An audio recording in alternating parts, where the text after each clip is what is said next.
They are photos that capture the raw emotion of family separation. Since April, Washington has charged illegal immigrants as criminals and separated them from their children, some of them infants.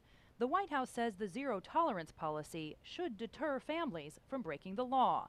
The United Nations calls it child abuse. The thought that any state would seek to deter parents by inflicting such abuse on children is unconscionable.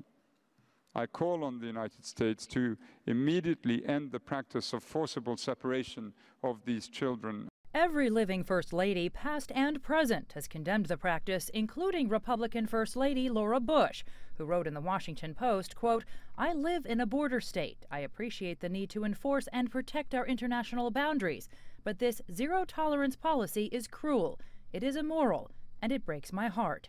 But U.S. President Donald Trump won't apologize for taking a hard line. His administration no longer grants asylum to refugees seeking protection from gang violence or domestic abuse. And he is still pushing lawmakers to fund a border wall. The United States will not be a migrant camp, and it will not be a refugee holding facility. Won't be. You look at what's happening in Europe, you look at what's happening in other places. We can't allow that to happen to the United States, not on my watch. The Secretary of the Department of Homeland Security says only Congress can fix the policies requiring agents to separate families. Here is the bottom line. DHS is no longer ignoring the law. We are enforcing the laws as they exist on the books. Trump says Democrats must act on legislation to stop the separations. Democrats say no law change is required. Trump, they say, could stop the separations with the stroke of a pen.